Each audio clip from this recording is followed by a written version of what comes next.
when I go into the forest, it feels like I'm just in awe of them. It feels like a temple. It feels like church. It feels like I'm laying in the most beautiful, pristine church, and it's not man-made at all. This is way better than the Sistine Chapel. Mm-hmm. This is way better than Gaudi's Sagrada de Familia. It's just it is beauty. It is. And I'm laying on a bed of moss, and I'm listening to a stream trickle by, and this water's been here since the dawn of time, passing through dinosaurs and Jesus and all the things. Like, this is perfect. How could I want more than this? So that's how I feel about the forest, and I feel like when I'm there, God is constantly playing music, and you can tune to whatever channel you want to hear, and beauty's going to pour through. I love it.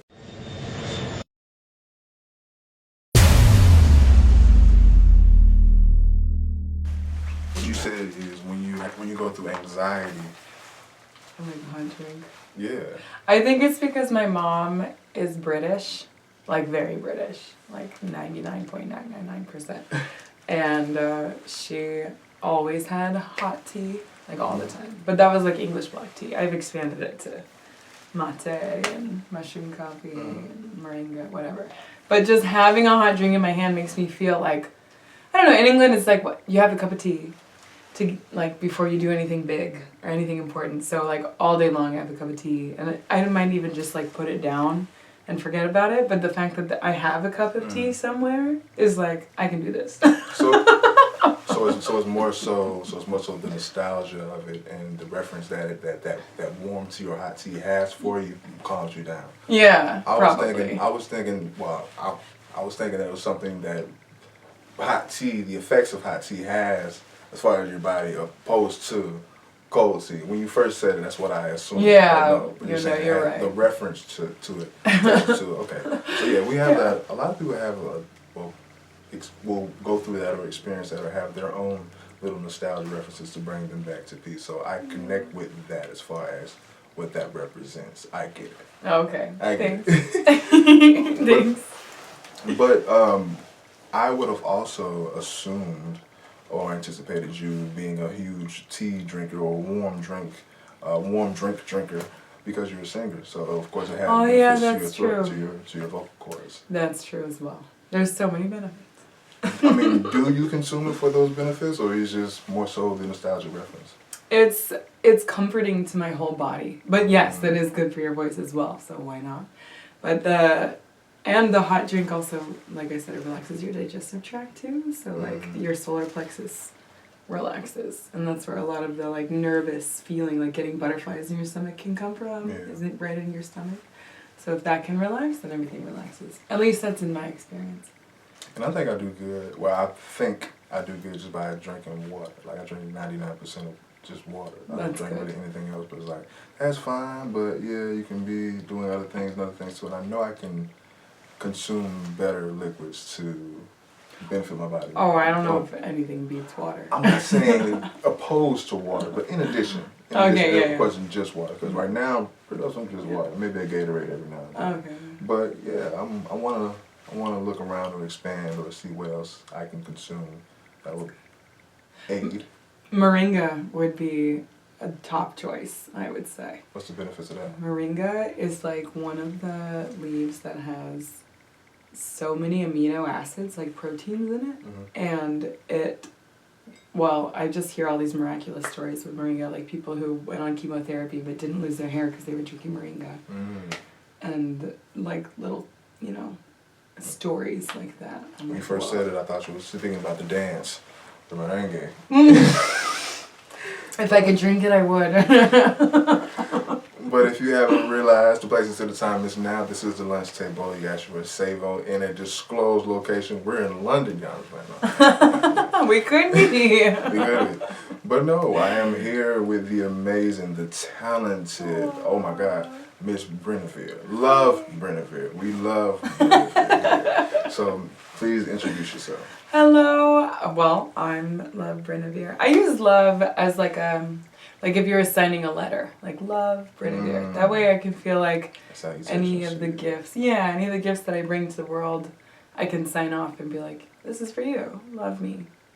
And Brynnevere isn't my actual name. Bryn is my given name. But I like Brynnevere because of the legend of King Arthur and all that. Guinevere was the queen. And I just like those fairy tale times, the long ago, the dragon slaying, the magic, the lore. And I want to bring that back. But just going back to what you just said a second ago, like, I truly believe, because I've been there to actually witness you perform, of course many people have, but to the world, you are a missing gem that the world needs. In my opinion. No, seriously, like, regardless of the mood, if you're around you perform, if you, meaning an individual, is around you performing, it's kind of hard not to be captivated in the vibe that you give off. And that's coming from me, and that's genuine. That's genuine. Thank like you. for instance, like we just at the rehearsal just the other day. I'm busy mode, but let's say stoic, but I give off stoic. But I'm tunnel vision mode. Yeah. Like even there, I was doing business. When you was up and doing your thing, a lot of people did their thing, but when you did your thing with the loop and just the vibes you get, everybody had to sit up and like, what? Okay.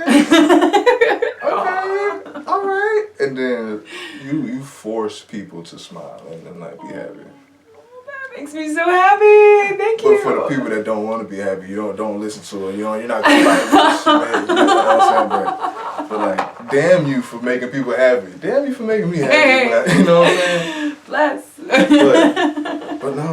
But I say that to say, as far as the service that I believe that your talent is to the world, is truly why I want to promote you and to push you out, because you're really talented. There's a lot of people that's trying to create, and I support everyone that's trying to create, but dude, you got it. Hey, thank you so much. No, seriously. We have a multidisciplinary artist not in my building, but I'm in her building. Welcome to the Garage Mahal. For sure.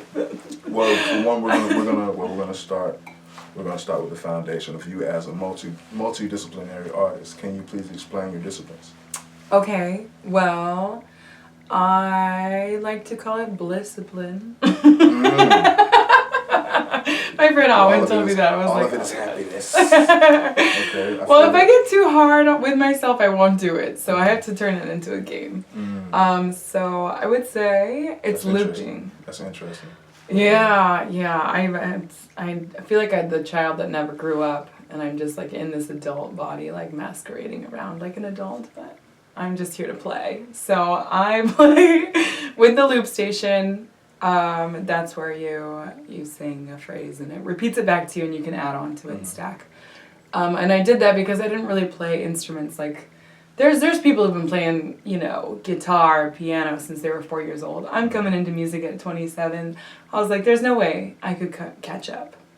So I didn't. I was like, let me just see what I can do with my voice, because I definitely know how to use that. So then I started looping so that I could have a band, so to speak, with me. I'm kind of shocked that you don't play instruments. I know. It's all just voice. I know. And even though I've seen it for myself, but I'm like, she has to know something to at least know the cadences and the keys and the position, and she has to be disciplined at something. I'm like, nothing? Well, I have a very general, rough knowledge of the piano. Like percussion or some type of percussion or something. Sure. I mean, I know what sounds good. I think we all naturally know what sounds good, or hopefully, or what sounds good to you. And I can do, like it's not anything hard, but you can make something with that. I see, in me, by speaking to you, I can speak to you as speaking from me personally, but just speaking from just an objective standpoint. It's not that easy for most people. The way you can just improvise a hit. Oh. The way like that's not easy. How you can just stack all these vocal instruments on top of each other and have it sound like a truly mastered song. Not even mastered, but like it's catchy enough to where fuck it, it's finished. Thank you. I'm sorry, you haven't heard it before. Well, I'm trying. It's really good feedback because I want to get more into improv because I like that the most. Improv is playtime to me, and it's just like dancing. It's just like painting. I guess we could say my first discipline before I found the fun in my life was actually painting. Like I was painting hardcore, and my professors would say, you need to make this painstakingly intense, and I did. And with that, I learned about art. And if you know about anything a lot, like very deeply, you can apply it across the board to everything else. So when I learned a lot about painting, I also was learning a lot about music through color. So when I think about harmonies, it's putting red next to yellow and making orange. You know, it's like I can see them all like colors in the sky. But I think I have synesthesia as well. So when I'm singing, it's like painting with sound. So I think it's applicable. If once you learn something really well, you're miles ahead with everything else because you can apply it. At least I think. And then with, I guess, your skill, your talent, your superpower, or just how you just vision things, you seem limitless. As far, because some people feel like, okay, with the song, I need this amount of hooks, or this amount of verses, this amount of track. They have a format, a structured format. It's like you just said, you're painting. There's no rules, really. And it's like, damn, seeing you just do that shit like in one take. For one, do you have like DSPs and actual streaming albums recorded? I have 3 songs out in the world. But like, the talent and the skill that you have is like you've been doing this shit for years. Like you have a catalog and like these are the shits that you've been doing for years. I have been performing for years.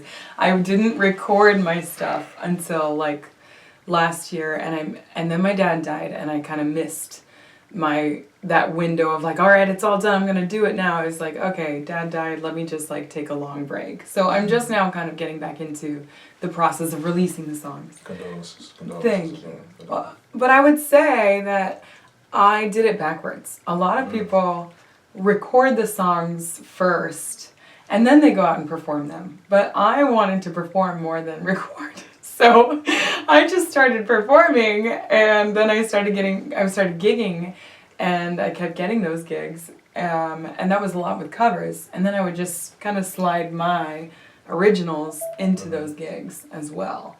And now I do have years of performing these songs, and I perform them at festivals. But everyone's like, oh my gosh, I love it, where can I get it? And I'm like, you can't. It's only right here, right now, baby. I'm learning this for the first time too, but question within the conversation though, with that being that you say you prefer performing it over recording it, with that around that time that you mentioned the grief point, was that used more of a therapy mechanism? Like did you use more of like was it more therapeutic for you to where you felt better, or just felt as you performed, opposed to just doing it one time? It did something for you as you performed it to help you get through it. Yeah. Well, I would say this. I stopped making music when my dad died, so it's been like 9 months, and I've made like maybe 2 or 3 songs since then. But so I haven't even really gotten fully through that chapter where I'm like seized up a little bit. But I can feel it moving. It's starting to. But my dad was my biggest fan. Like, he was at every single show, stage dad, called himself my dadager. He never booked me a gig, but he was so proud of me. That's dope. That's all I want to be for sure. Yeah, and at the time it was annoying. I was like, Dad, stop. Because I would be singing, someone would be vibing with it, and then my dad, you'd see him walk across the room and tap them on the shoulder. Hey, what do you think about that singer? And they're like, she's dope. Great. He's like, that's my daughter. Like, right away, all the time. So when he died, I actually performed the day he had his heart attack, and then he was in the hospital for 7 days, and then died on that after a week. And then I performed that night, too. And the whole community of my friends came out and supported. And I did it because I feel like he's with me when I'm singing, because he was always with me when I was singing. And so, yes, it was very cathartic. And I do have one song about death and grief and dying that I sang throughout that. And but that one was actually written for my grandma when she was dying. And I was able to write that song as she was dying and sing it for her. What's it called? The day she died. It's called, I think it's called It's All Love, or the Grandma Song. Well, we'll see. That's a good one. I feel like that Grandma one. song, yeah. I call it the grandma song because it was for her, but it's really for anybody who's dealing with death. And so that song came back, when he was, passing, and it helped. It has helped since. But even more strange was that the 2 days before he had his heart attack, I recorded this song called Hello, My Name is Love, and I added a real heartbeat to the track. And he hadn't heard it yet. So it used to just be like a kick bass. I wish it was my dad's. But I tried to record it, but by the time I got to him, his heart was already kind of fluttering and not making the full sound. So it's just a canned one off of the internet. But it's someone's heartbeat, and that's really beautiful. That would be the backstory behind that song. Oh my God. Oh man, well I played it for him. When he was in the hospital. Sorry, this is kind of detouring in this direction, but it might be helpful. We're good. Okay, when he was in the hospital, he had suffered a massive heart attack, right? And so we were hoping he would wake up. And we were hoping he was in a coma, but really he was actually brain dead. But we were holding on to hope and miracles and praying, because I believe in miracles. And so, but he hung on for a whole week. And during that week, all of his family and all of his friends came to visit him, and we filled that room with so much music. Nice. We sang all the time. We were getting in trouble from the nurses. They were like, we can't have this many people in here. I snuck this whole speaker in there. It's this big. How can you sneak that anyway? I put it in a duffel bag. Oh, yeah, you took it apart. You're right. So he had like a week-long serenade, and the songs that I sang that talk about your heart beating. It's like, your heart is beating right now. How precious. That's actually in the song. And I got to play it for him, in that room. I hope that he was looking down, listening, and hearing. And there's lots of footage of us singing to him in there and making a party for him that I haven't released because it feels kind of like too intimate to my family to put that out there. But I hope one day I do, because I think it's important that people see how special dying can be.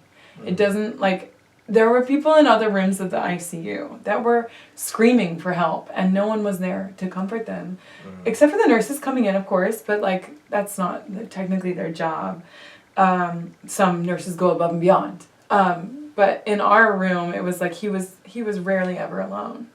And the one time he did go alone, his heart rate went up a whole bunch. And so I wonder if he really was there watching, He was suspended between worlds for sure for a whole week. It was such a process. And even that in that transition or just the events of someone passing and having their loved ones gathered, like you just mentioned, how you all shared, you had something that you can actually share to where your spirits were lifted.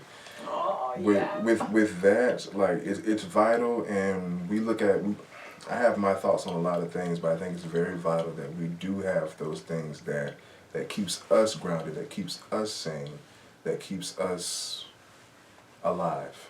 Yeah. Alive when other people goes through their time. So other people, so that they say that other ICU room, they may just didn't have anything to all connect and keep their spirits up at that particular time. So all they can do is just see it, and go through it and deal with it. Yeah. And I think what I'm saying is, as like you said, you believe you all congregating and performing was good for him. In reality as well, it was good for all of you in that room. Absolutely. So yes. Absolutely. Yeah, it was such a process emotionally to just handle a few minutes in there, So it was beautiful to see each other telling stories around him. My mom especially, holding his hand. She never left. She held his hand and would tell stories, reminiscing. That's a real rider. Oh my gosh, it was crazy. But it was so beautiful too. So I think, honestly, I'm jealous of him. He had such a beautiful life, and he really stuck the landing of his life. On his last day, had the best day ever. And then he just passed in the night, and then had a week long of everyone coming to pay their respects. and sing to I mean, him. hey, And a lot of people die alone. he was the opposite, and his funeral was so much fun. His celebration of life was so beautiful. Everyone was like, I want to have a celebration like this. That's great. Yeah, we were joking. We're like, we throw great funerals. That's great. They're like, we can't wait for the next one. I mean, yes, we can. but it's great for you all. It's great just for the reality of that moment. Yeah, so no, yeah. Look, I mean, yeah. I never know him, but for sure. Yeah, I'm glad you're here. Yeah. You played a role in that. Yeah. Like I say, hey, I can't take that. But we're gonna party. We're gonna party. We're gonna party our way to peace. Oh yeah. We're going to party our way to peace. Can you please expound on where that saying came from and what does that mean to you? Okay, I love neurolinguistics, meaning I love to choose my words carefully to create good neural pathways in my brain that are going to support a healthy world within me. And so I started applying that to all of my language. And I had this feeling I had to like fight hard for peace. And I remember I would lead ecstatic dances, which is like free form, freestyle dancing. You can flop around or crawl around or do a cartwheel or just like whatever you want to do. It just move your body with respect to everybody else.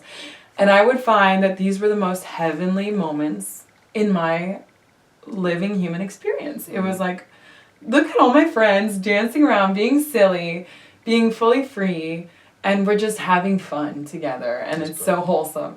And I was like, maybe we don't need to like fight for peace. Like maybe we could just hang out and party more. Like in this beautiful way where we can all be free and respectful of each other and celebrate each other's differences and what each of us brings to the table. So instead of this idea inside of me that was like struggling so hard to like, I want world peace deeply. And I know that sounds like cliche and silly, but like I really do. I love... No, seriously, yeah, no, for sure. I love these moments of celebrating life with my friends so much that I want everyone to be a part of it on such a mass level that like we all remember that there's no reason to have war. I mean, I understand there are reasons why people have war, but like couldn't we come to a part... There's no justifiable reason for war. I agree with that. I just don't want to, I don't want to judge all of history as bad because like I wasn't there. But like I'm here now, and wouldn't it be awesome if we could all just like agree, see how awesome we are? Or if we don't agree, can we agree to disagree and not hate each other at the end of the day? Yeah, and dance. And but overall, just be grateful for life because some people ain't here and we are. So what are we wasting time worrying about shit that don't matter? We're breathing. I feel that's dope. I know. I know. Alive. It's really sacred and special that we're here. Like, what are y'all mad for? I mean, well, people go through a lot of shit. I go through a lot of shit, but at the end of the day, what keeps me level is the fact that I know I'm here and somebody may be going through a lot worse. Yeah. So, yeah, I say that, and I know it can sound naive and ignorant to say, like, party our way into peace, let's all be friends together, because there's a lot of, there's a lot. I agree, but what I wanted to say with that is, like, with your music, you force, that's my whole, to describe your music, you force people to party their way into peace. You know what I'm saying? It's like, this may be sound corny or cliche, but I feel like you can stop a war with your music. That's always what I wanted my superpower to be. Sure. Oh, thank you so much. Sure. Like you say over there fighting and you over there with your fucking loop machine. And they're like, hold on. Yeah. What's going on? That's what I envisioned because like that's how captivating this shit is. Because, thank you. Of course, everyone's giving it just it's a lot of talent. But at a rehearsal, everyone's like, okay, what is this? We're captivated like a performance because you are performing because there's no backtrack. It's you. So even a rehearsal is a live performance, like a real performance. So it's like the amount of you that you give, I don't know if everyone gets that. I can see that you're actually like giving yourself as you perform. Because other people just click a button, play this track. I'm just like you actually like you are the music. every time you go up, even if you're fucking rehearsing. And I think that's like, I don't think I'm jealous of it, but it's like, damn, that's dope.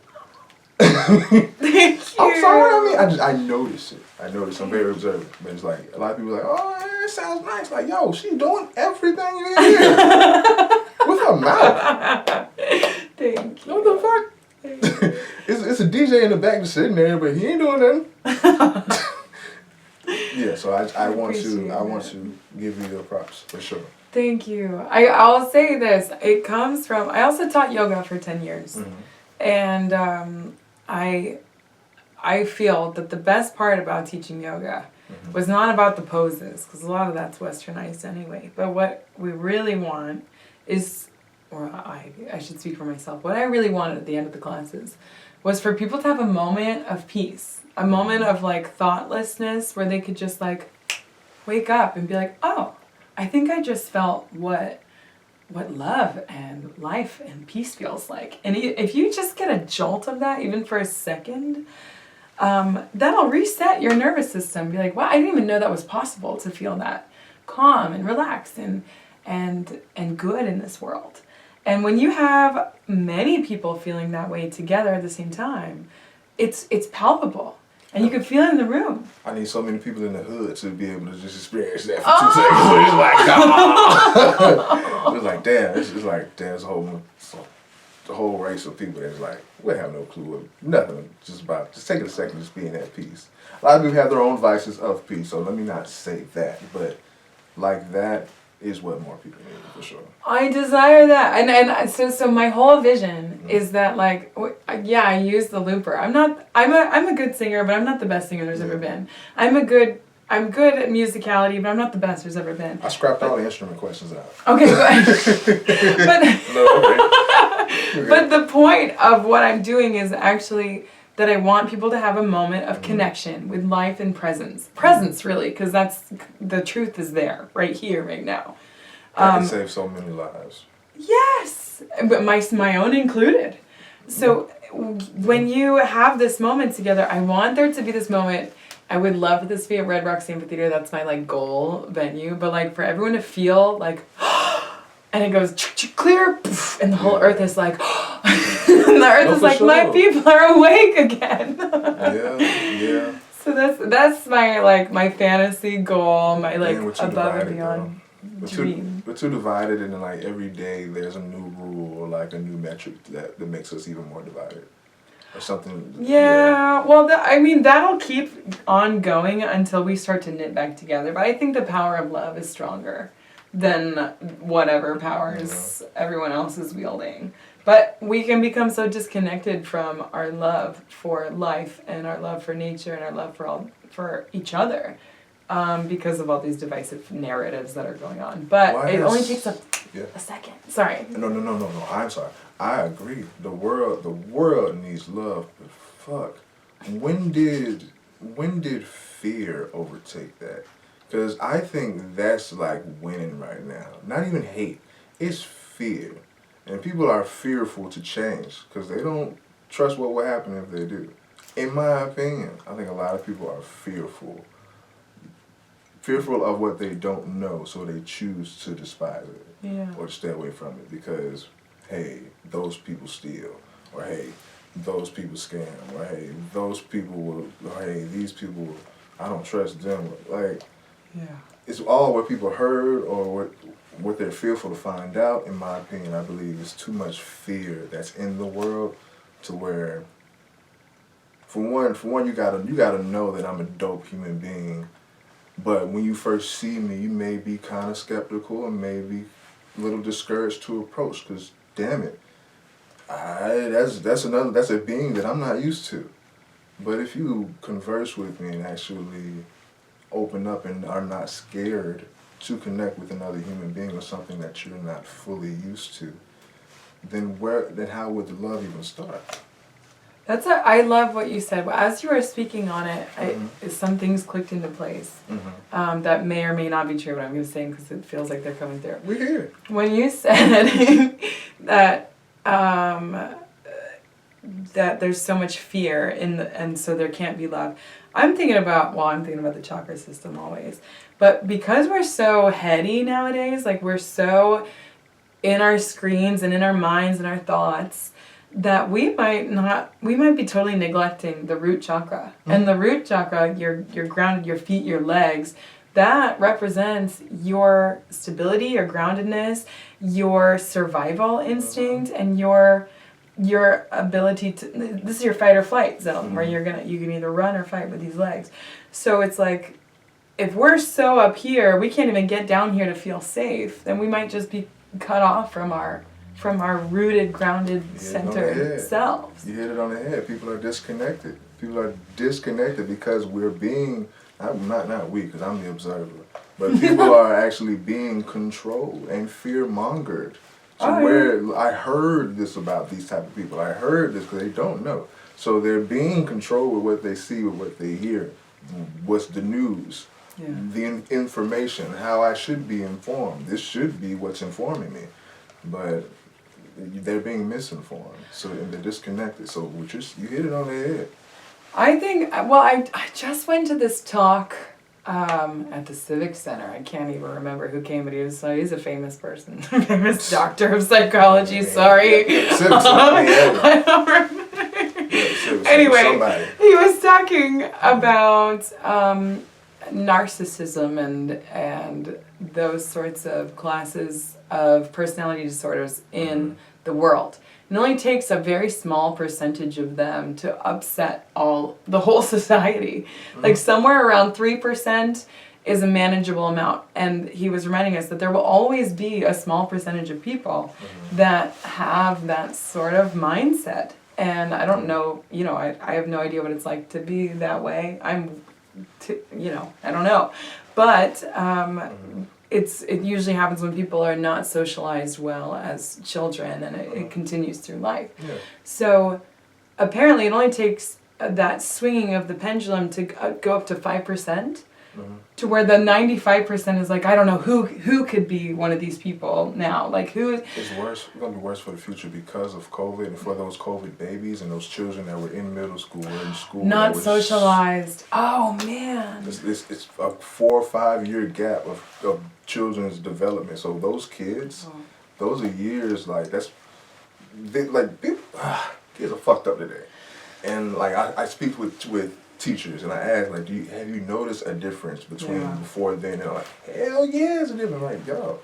And even when it comes to a social setting, especially young kids, they're wired to be distant. Like, hey, because it was a good 4 or 5 years to where we outlawed closeness. Because COVID, no, you can die. So it's kids that were fear-mongered. So that tapped into their development and their social skills. So they're going to suffer mentally, and they're going to be disconnected, and they're not going to know how to react to things. And we need more love. We do, and that kind of makes me feel like our generation specifically. I need your music. We yes, and all of ours, and all the facets of creativity that we can bring to them that guides them back to love. Like I know that the heart of humanity is strong.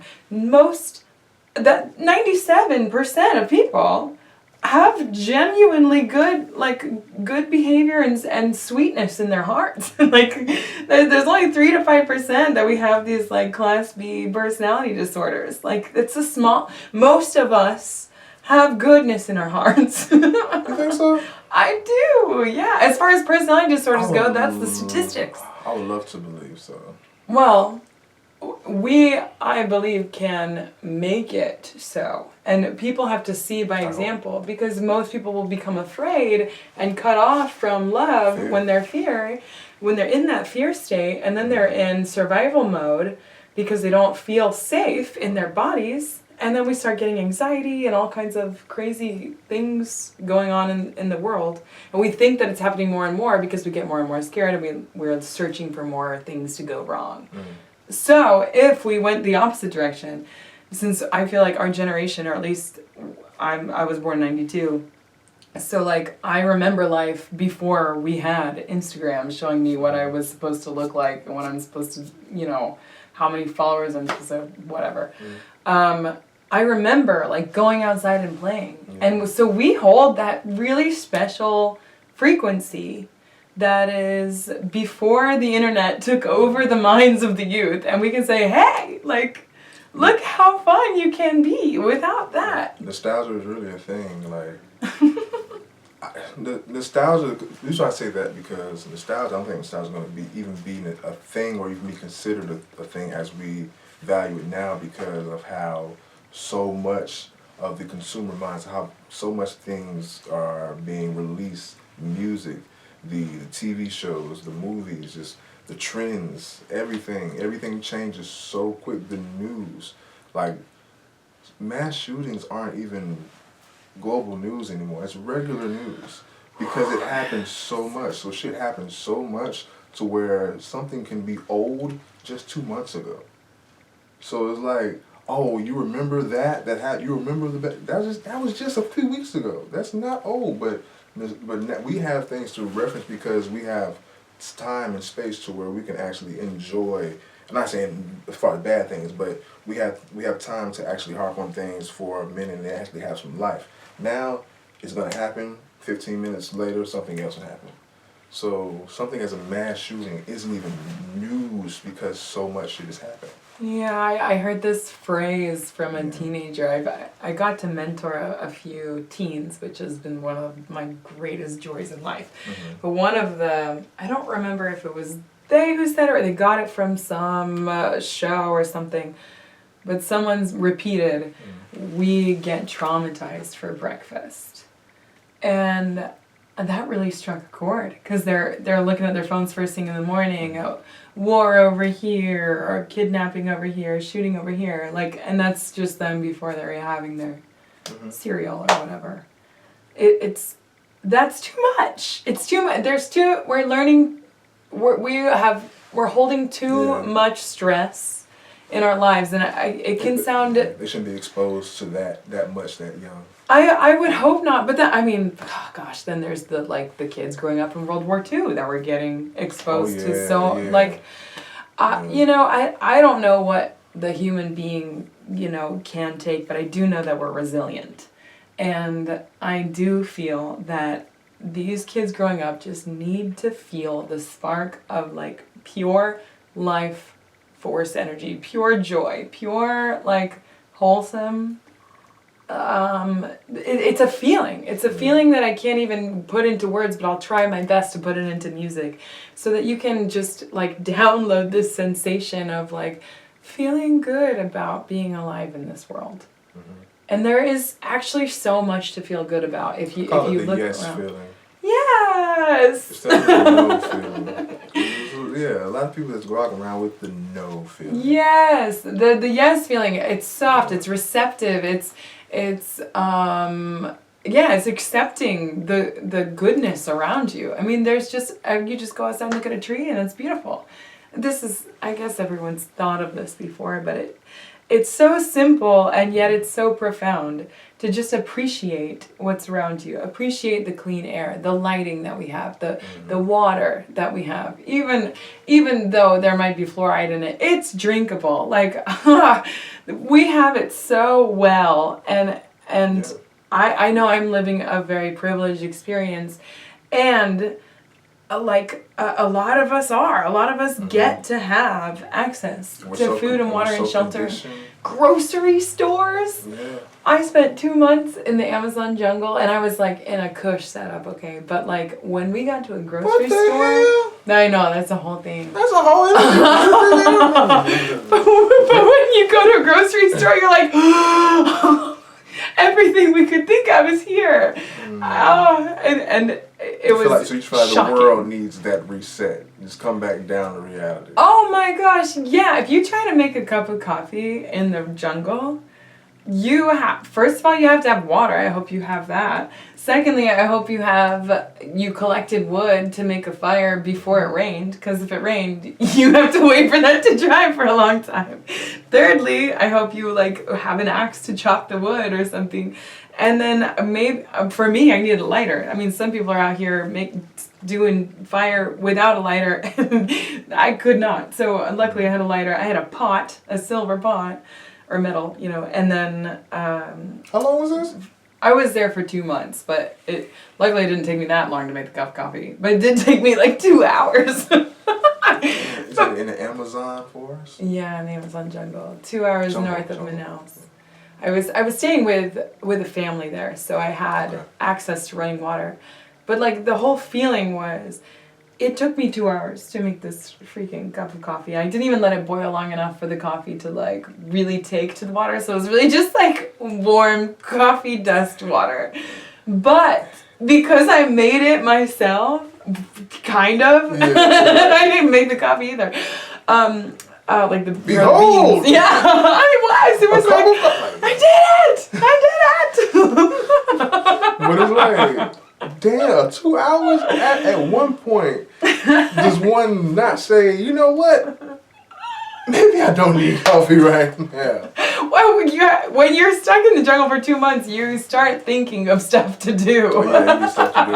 Right. You're like, I'm set on this. You know, and that's what's so cool about being offline is that you have to come up with stuff to do, and you'll be surprised what you come up with. Not that making a cup of coffee is that like radical, but it was joyous to do it. And doing laundry in a bucket for several hours, or, you know, probably people could go faster than me, but I like to smell the roses.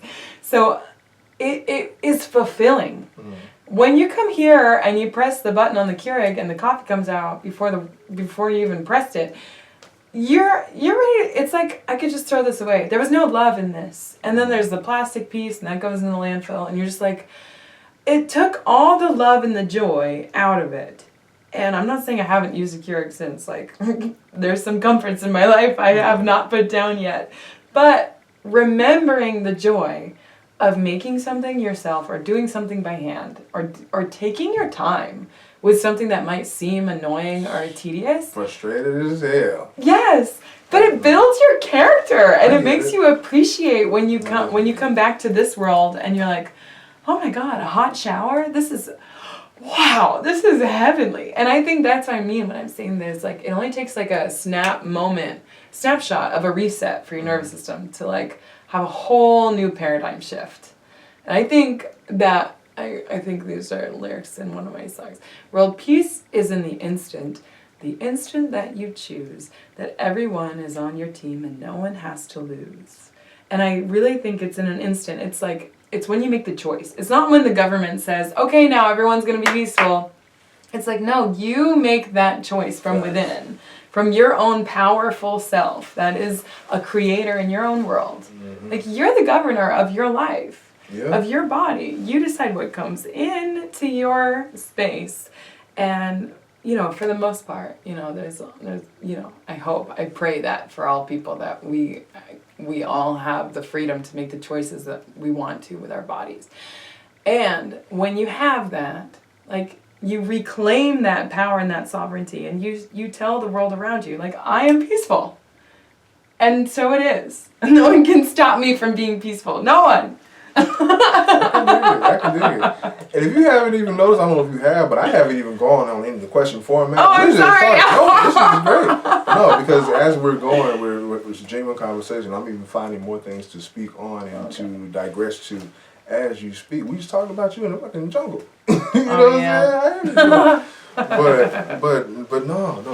We are going to kind of bring back focus to this interview as far as you and your particular. Your talents. Okay. When I last spoke to you and I asked you about your genre, you said it's really not a specific genre. You have your own name for it. I kind of want that to be the theme for this particular interview. I got like the title, the theme, whatever. Forest Gospel. Forest Gospel. I think that's dope. I think that'll be a dope podcast name and everything. I think that's it. Yeah. Well, there's other songs that I would call circus funk. Well, we're gonna add that in. I was gonna say, can you explain for the people that's with us for the first time, Forest Gospel? But explain circus funk after. Okay. Okay, Forest Gospel to me. I grew up in like a Christian household, kind of. My mom was atheist. My dad was Christian. That was like kind of a point of contention growing up.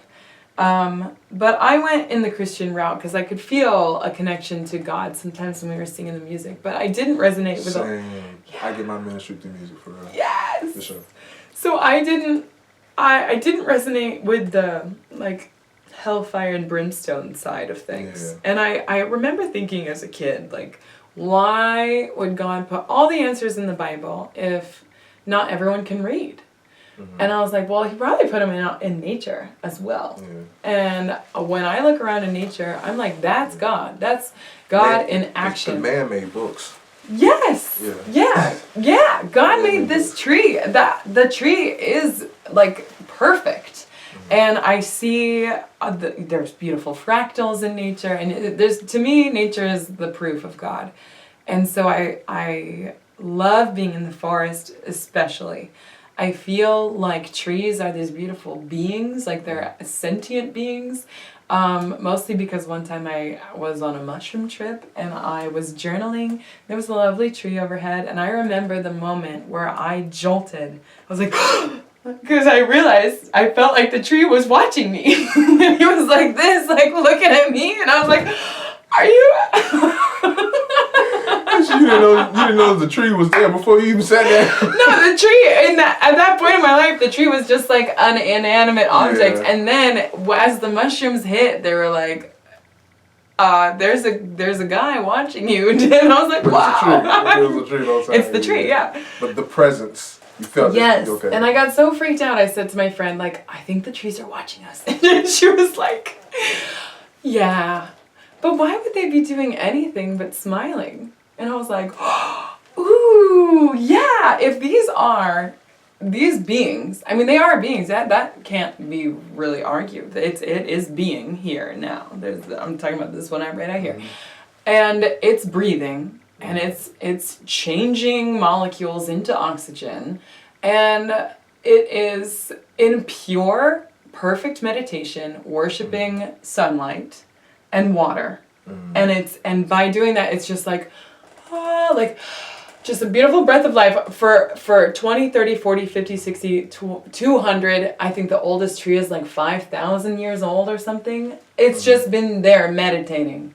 Like, what a perfect being. How could I not want to be amidst these beautiful beings that are in pure, perfect meditation? They're they're monks, but as wooden, perfect beings without the human part. And when I go into the forest, it feels like I'm just in awe of them. It feels like a temple. It feels like church. It feels like I'm laying in the most beautiful, pristine church, and it's not man-made at all. This is way better than the Sistine Chapel. Mm-hmm. This is way better than Gaudi's Sagrada de Familia.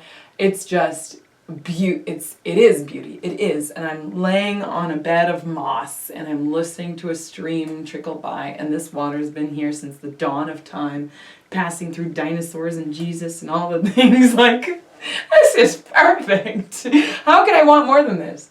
So that's how I feel about the forest, and I feel like when I'm there, God is constantly playing music, and you can tune to whatever channel you want to hear, and beauty's going to pour through. I love it. So that's where I get forest gospel, because I love being in the forest. I love hearing the music. And I don't know, some people, I don't know if this is the real word, but I guess it's called clairaudience or whatever, but you can like hear music coming through. So really, if I get quiet, and I think this is true for everyone really, I assume, that if you get really quiet in a place that feels perfect to you, such as the forest or the beach or wherever, music is playing, and you just write it down. Like, I feel like I'm stealing from the sky. Like, sometimes these songs come in so quickly, I'm like, oh, what'd you say? Okay, and you change it. And I've had plagiarism. Yes, truly. I'm like, I can't even claim that this is my song. I just was there to receive it. And I like how Rising Appalachia, they're a cool group. They call it song catching, I think. And I like that, because it's got all the music that ever could be is already made. It's already out in the cosmos. You just happen to be the one to pull it in, ground it into the space for others. That's dope. No, that's a dope philosophy, a dope way to think about it. Just life. And I love how your brain works, and it's definitely a breath of fresh air and a complete 180 to my facetious layer. But I do have. I'm a clown, but yeah. Just thinking about it's a tree. If I were to be on a trip, and I just imagine if I were to witness a tree or to observe a tree, observing you. Yeah, witness a tree observing me, and imagine what this tree would be thinking or would be smiling. I would be thinking the tree would be like, I can't move. That's what my mind. That's what I'm like. But what you said was dope. What you said was so awesome. Funny. I have thought about that. I've been like, are you itchy? Like, can I get that for you?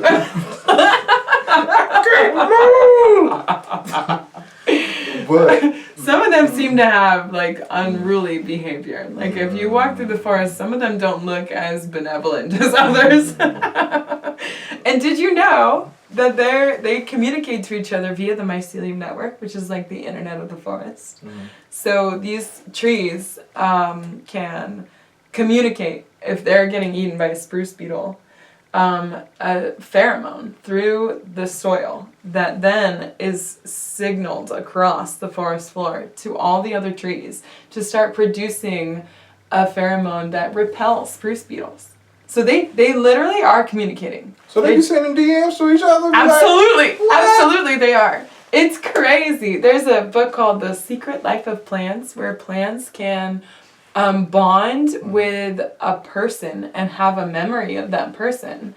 There was an experiment. Someone came in and like destroyed a plant. There's 3 plants. Someone came and destroyed a plant. They leave the room. Another person, and they have nodes on these leaves detecting any stress response. When other people come into the room, no stress response. When the person who did that to the other plant, super stress response. So the plants like even remember, or like maybe they're just so present and they just that would suggest a memory. Or they're just so connected by this kinetic energy that may be God. Yeah. That they're just all one. Yeah, that's true. God's like, get that guy out of here. Like, no, I remember you. No, I did it this far. No, that's me too, dude.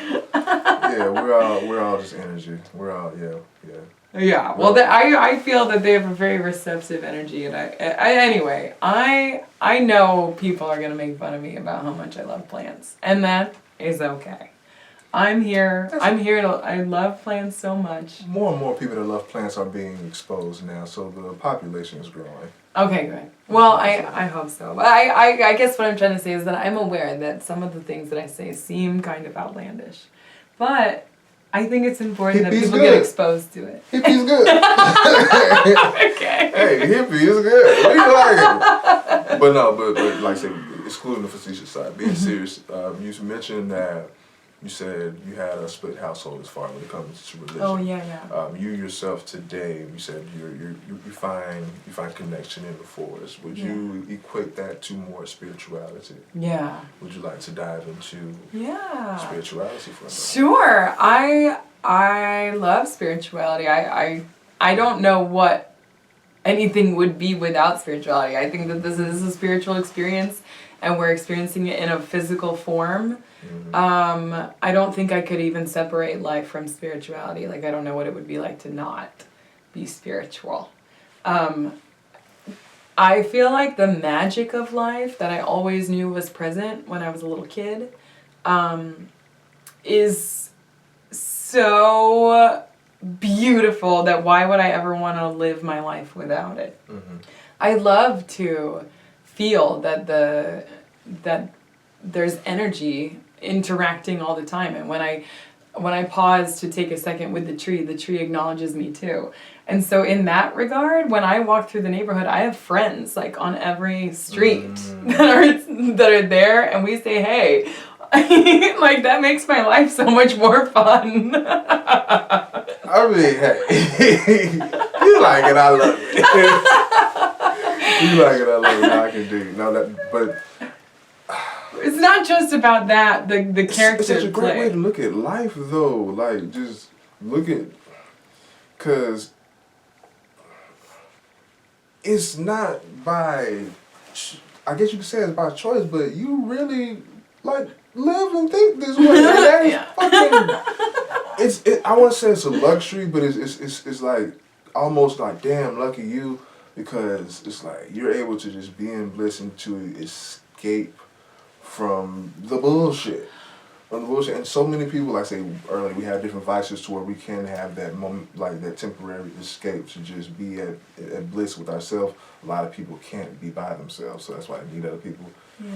Sorry for those people. Yeah. But the fact that you are able to just be happy, be blissful, and find beauty everywhere, that's so beautiful to me. Aww. And that gives me hope that there are good people out there, because I know a lot of people, I see a lot of people, I encounter a lot of people, and a lot of people are fucked up.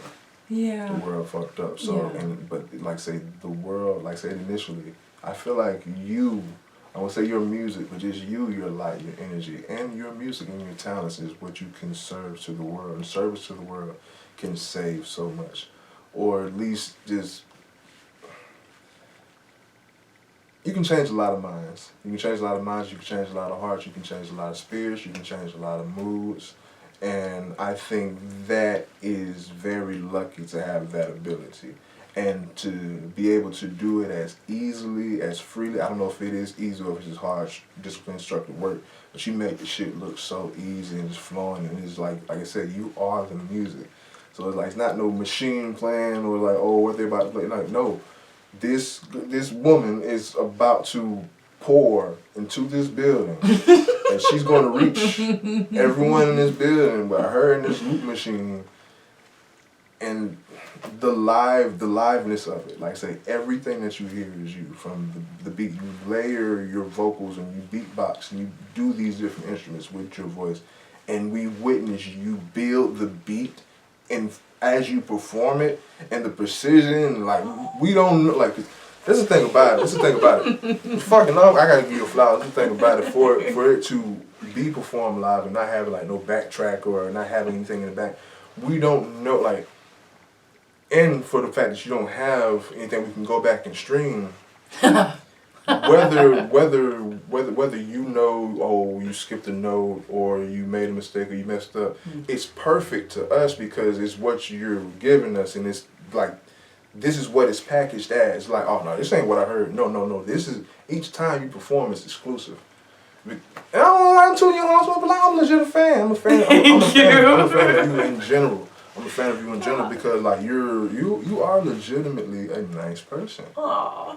And I hope so. And a lot of people are not nice. And I'm a nice person. And like a lot of, but nah, thank you for being just such a light. Oh, thank you. It excites me.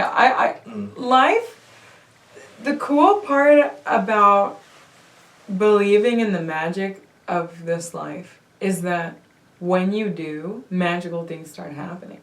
So the proof is actually in the pudding. Like when you start praying over things that, and you're really asking for like change in your heart, you'll start to see it happen, and things will happen. All these synchronicities will come into place, and random things that seem so magical and so precise. And how would anyone know that? That it feels like you start to have these inside jokes with the universe. And you're like, who is that? Who is that? Is that me? Am I crafting that? Like, where is God must know everything about me. Maybe God is in my consciousness and has everybody's consciousness inside, knows where everything is in relationship to what I'm desiring. And because God's playing me like a kid playing with a doll, like, he knows where that doll needs to go to do all the things. So I'm like, hey, God, this is what I'm looking for. And God's like, oh, it's over there. And you're like, why do I suddenly feel like turning left right now? Or why am I 15 minutes late when I was trying to be early?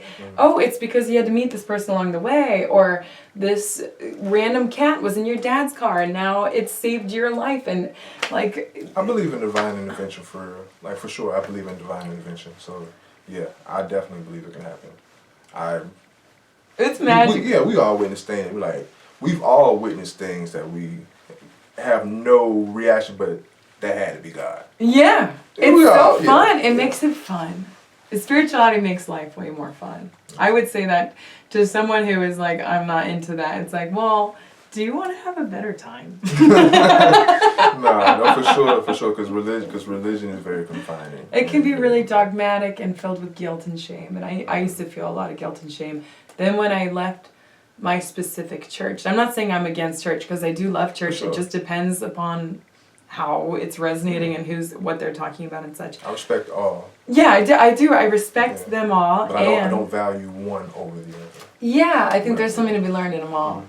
And your true connection to God, it can only come from within yourself. And so, or your connection to nature and to the universe. I do want to add, like I said, I do respect all. Like I said, we all have what we were raised as, what we made the choice, and what we're embedded in. I stamp my prayers with Jesus, so that's just how I'm rocking. But everybody, you know what I'm saying? Hey, that's just I like that. I stamp my prayers with Jesus. I do usually say in Jesus' name. Amen. Yeah, it's just like we're embedded with that stamp. At least it's confirmed. Yeah. I do love Jesus. Yeah, for sure. Such a dope person. Yeah.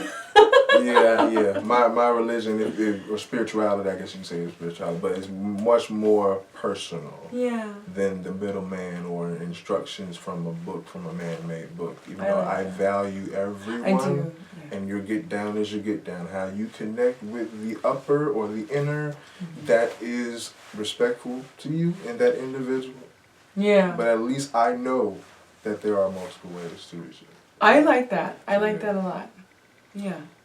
But I wanted to segue earlier, but spirituality just became a big term or a big segment. But I wanted to get into your services. I was giving you your praise and your just due to touch into your services. Can you speak on the services that you offer, such as the vocal coaching, the body work, and everything else, and the music? Oh yeah. Okay. So I don't think we got to the part where I am a massage therapist. I think I have to say my license number. LMTMA 98549, I think. What type of Winter Soldier ass shit is that? No, I was playing. I think there's a law that you have to say what your license number is. Otherwise, people can be saying that they're massage therapists and not really be.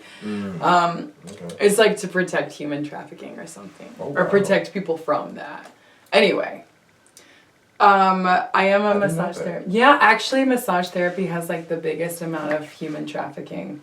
I can imagine, but and in Florida. And I was like, how am I going into a profession that has the largest human trafficking and the state of it? So that was like a weird dichotomy. But no, there's no human trafficking going on of anything that I know about, but I'm just saying it's a weird world. Jeez. It's a weird world.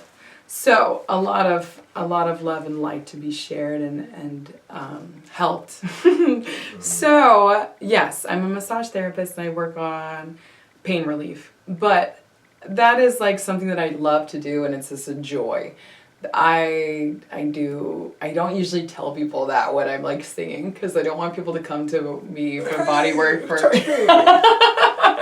the wrong reasons. I only want people to come to me that are like in pain and they want help, and because I do really love that's also a spiritual practice. When you're massaging somebody, it's like such an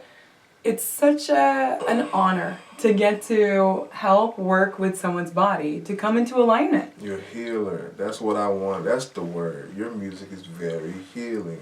You're a very healing presence. Yay! That's the goal. Yeah. So that's the whole point of the music. With that healing shit. Yeah. So it's like when. Sometimes even in massage, you can like add voice in if people are open to it. Not everybody's as like hippy-dippy as me, so you have to read your audience. Not everyone wants that. But sometimes I've been allowed to sing as I'm massaging someone, and I'll get like downloads, if you will.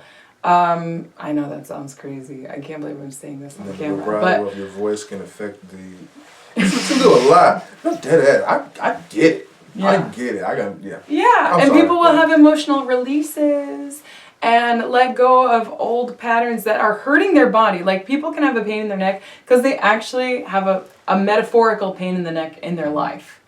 And when you identify what the pain in your neck is, and you start to remove that from your actual life, you'd be surprised that the pain in your neck actually goes away. So your nervous system can communicate to you like that via pain. And some people are living in so much pain they don't even know that they're living in pain. And then they have a massage. They didn't know that they needed a massage because they thought it was a luxury thing. They didn't think that they needed it. And then you receive it. And it's one of the most basic forms of human healing. Like when you fall down as a little kid, you put your hand on it.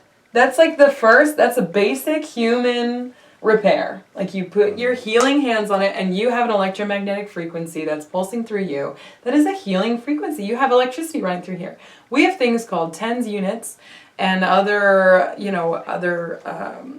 microcurrent devices that will send a healing current through your body. Well, great, but we also have hands. These are also microcurrent devices that put healing frequencies in you. So when you massage someone, you're transferring this energy to them. So it doesn't have to be all medical massage, although I do geek out about that. I love, the actual anatomy and working with people's bodies and alignments. But the spiritual aspect of massage is deep. And people they're not always ready. No, I get it. If you really, really know what you're doing, you can control someone's spirit and their moods and just their emotions if you actually know what you're doing. I know, I get it.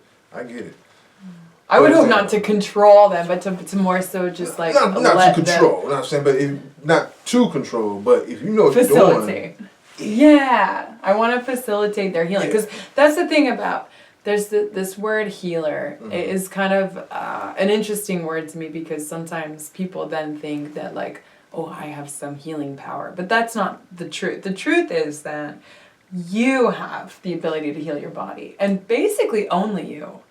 Other people can help facilitate that. And so when you let your life force energy to flow through you and you have your inner healing mechanisms turned on, then you can heal anything. That's a dope way to look at it. So I'm just trying to help get people back into alignment so that their own healing mechanisms can turn back on.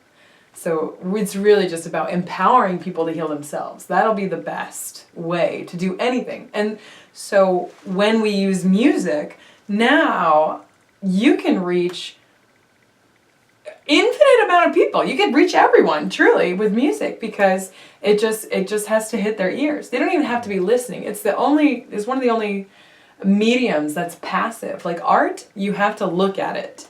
You have to be looking at it with your attention on it to see the art.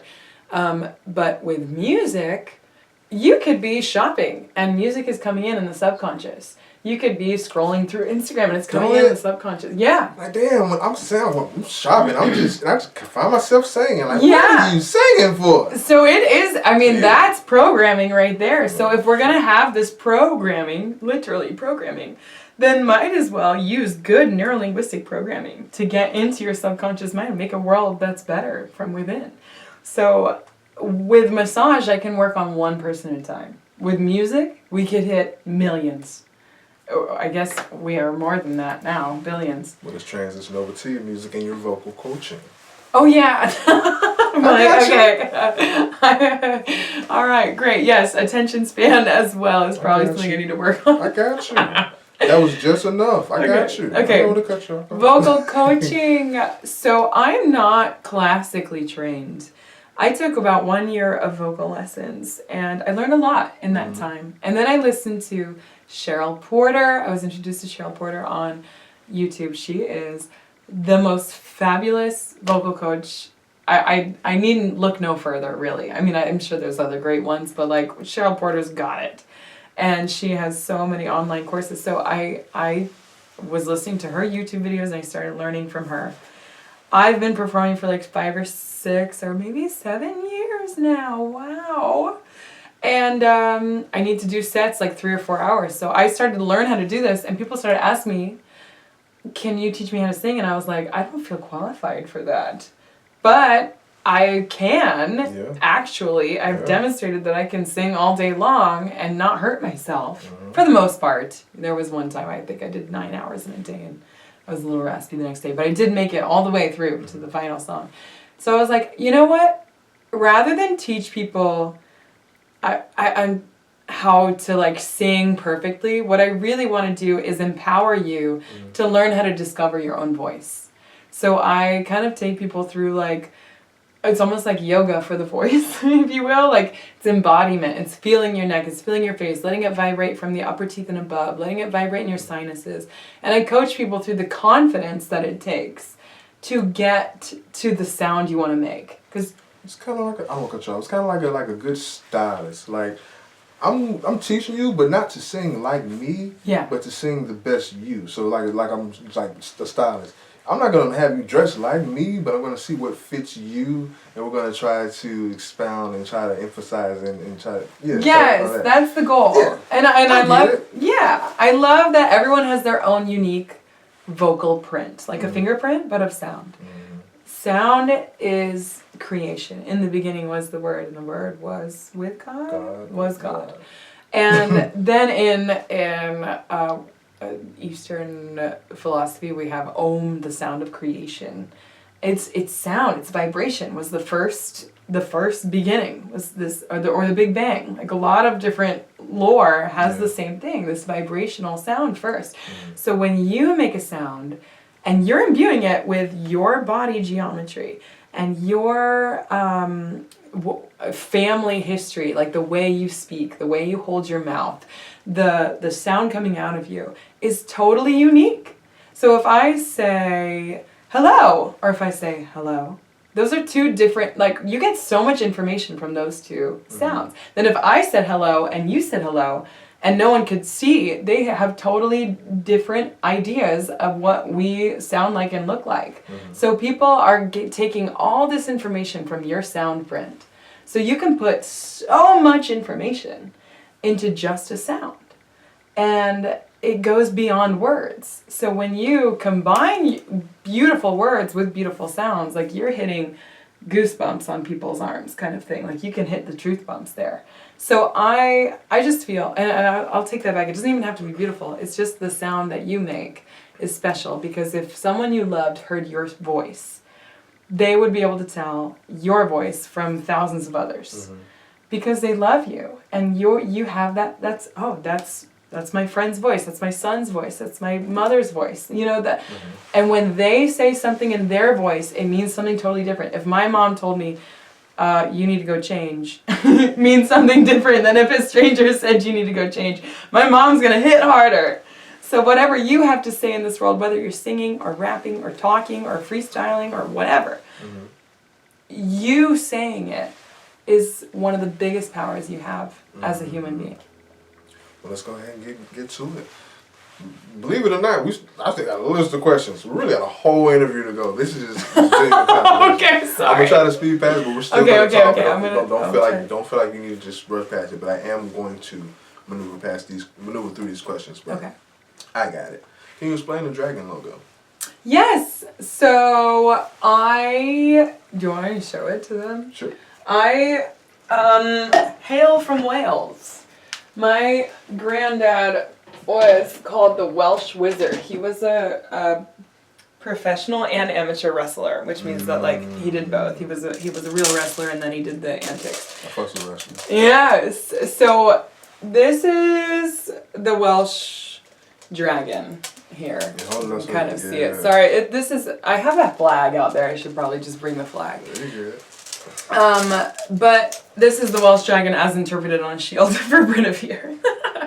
But basically on their flag, they're the only country that was like, let's put a dragon on here. I don't know why everyone else didn't do that too, but Wales was like, our flag's a dragon.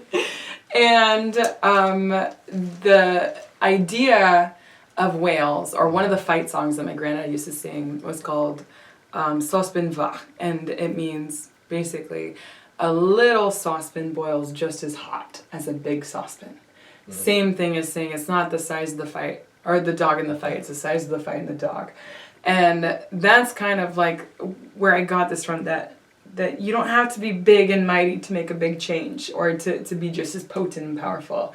And my granddad was such a beautiful, resilient character in my life. That he was claustrophobic, so he couldn't be a miner in the coal mines, which is what they had to do back then. So he fought his way out and became a world famous wrestler and brought our family over to Florida, that I wanted to honor that. I wanted to honor Wales. And Wales gets kind of shat on by other countries. Like, they're called sheep shaggers. Like, well, I learned that when I went over to England. They were like, oh, I found a sheep shagger, eh? And I was like, is that what we're called? But I think Wales, when I go there, it's the most amazing feeling. It feels like home. It's like my DNA lights up. There's rolling, beautiful, grassy hills, and the way people speak is so lovely. And there's like real coal fires. And anyway, I love Wales. It has the most castles per square kilometer on Earth. I was just gonna ask that, but I didn't want to sound ignorant. It does. Because I was gonna say, like, how can y'all get shadowed on? Don't y'all got like hella castles and shit? So many castles. Dog, I didn't want to just spew that and sound ignorant, but I'm like, I know Wales got castles. I'm like, y'all like got kings and queens in it. How y'all? Well, that's because they would all fight. Like, if you didn't live inside the castle walls, you were like an outcast and you were gonna die. So see, I'm all the way in Pensacola, Florida. I have no clue, but it was my reference to Wales. I always knew, like, my reference was all these castles, but I didn't want to say, like, when we were saying in the chat on overlooked, I was gonna say, but how y'all got castles, right? But I thought that was gonna sound ignorant as hell, but no, it is the place with castles. Yeah, it is, and I'm also ignorant as hell because I've only been to Wales like for a few hours on two different. Only one. Yeah, there was only one day of my life I got to go there, and I lit up so deeply, and I need to go back. But yeah, I know it's this legendary. It's like this fabled part of my family that I want so dearly to be a part of my life. So I chose the dragon. I flipped him around. The Welsh dragon is red. My dragon is the same outline, but he's green, and I wanted him to face in the direction of the future. And so we read from left to right, so I had him face left to right instead of right to left. Then I added the rainbow shield for fun. And my friend made this for me, so. That's dope. Yeah. Let's transition. I tried to do fast on that one, but I didn't go. No, go very fast. No, it's perfect. Well, let's get into you and your music. Okay. When did you start singing? Like, when did you? 2-part questions. Okay. When did you know that you can sing? Yeah. Was it told by you? Did you discover yourself? And when did you actually start making music? Okay, I started singing as a little kid, for sure. My family is of 4 kids, and we would sing in like 4-part harmonies, because if you weren't doing a harmony, then you weren't going to be heard. So we had to do harmonies, and that was fun. But we were more so like pushed into athletics, not pushed, but guided into athletics than music. But we all got musical later. So I was doing art first, and then I had this big breakup with this guy, and went into a deep depression and had a dream where the world ended. And that's a whole other story, but basically when I woke up, I was so excited to be alive again because the world ended and everyone died in my dream, and it was super hyper realistic. So I never thought I would see the light of day again. And then I'm back, and it's like, oh, we're here. And all the other thoughts of all the worries of my life kind of melted away. It was like, we're here. We get another chance. Everyone died, and now we're back. No one even knows what happened last night. That was only me. Like, which they don't even remember. Terminator 2 shit, man. Judgment Day. Yeah. So when that happened, I fell down crying outside, and I was just like praising life. And a song came into my head, and I wrote it down as fast as I could, and it was the first song called Soul Shine. It talks about that dream, and that song basically saved my life. That dream saved my life, because I was very depressed and like had suicidal ideation and all that at that time. But that brought me back online. I was like, if I can feel better, if I can get through depression with as dark as I was going, like as deep and like as rock bottom as I could get, then anyone can do this. Anyone can get better from depression, and I can sing it to them. That'll be faster than being a doctor for one person at a time, being a massage therapist for one person at a time. I was even going to make Pixar movies because I thought that might help a whole generation of kids, but I was like, no, music can go even farther. Oh. Let's get music in a Pixar movie. No, for sure. You can get a Pixar movie about a loop artist. Yeah. Right. So that was at the age 26. I had the dream, and I guess that's when I started. 26 or 27. 27. I moved here and I started performing. So I'm 33 now. So 6 or 7 years. She's pretty young. Still pretty young. Oh wow! No one said that yet. Really? I thought it was. I feel like a late bloomer because some people start when they're like 4. Yeah, the greats: Stevie Wonder, Michael Jackson. Yeah. I want to say like I'm only 30, so yeah, I get it. But no, speaking to you and how did you discover looping and how did you choose looping over other forms of music? So I decided to leave Los Angeles because it was too big. Once I had that dream and I was like, all right, I want to do music, I felt like LA was too wasteful for my ethos. Like I was working in the arts department and it was like hundreds of water bottles. Only they open it, take a sip, put it down, everyone forgets who it is, and then they're all just getting thrown away. I worked on all kinds of sets and there was so much waste, albeit very fun and creative, but I was like, I can't do LA anymore. I need more trees, I need more birds. So I took a road trip home. And on that road trip I stopped. I was only supposed to take 4 days to do this road trip, but I took like 6 weeks. Because I was having so much fun. And I was meeting so many magical people. And it was just vortexing me and all these amazing stories. So on one of the days I was staying at a new friend's house in Phoenix. And I saw on the TV, they were just playing like YouTube videos, Tosh Sultana come on. And she was a girl, a young girl, playing her guitar in her room, and she was looping. I'd never seen a looper.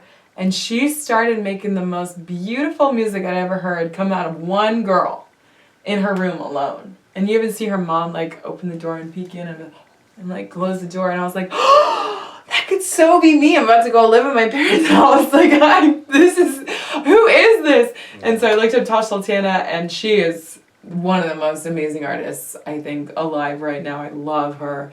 And she gave me the empowerment to be like, you don't have to have a whole band that wants to play with you, because I could not find that at first. You can do this all yourself in your own room. And so then I got a looper. I had to make $500, and I got it, and I bought the looper, and then I started looping. I was totally shit at first. As everyone is when they start something new, I would assume. And but you just keep falling forward, and you get better, and you get more precise as you go. Yes. No, definitely. And once again, just going back and how you're able to use that,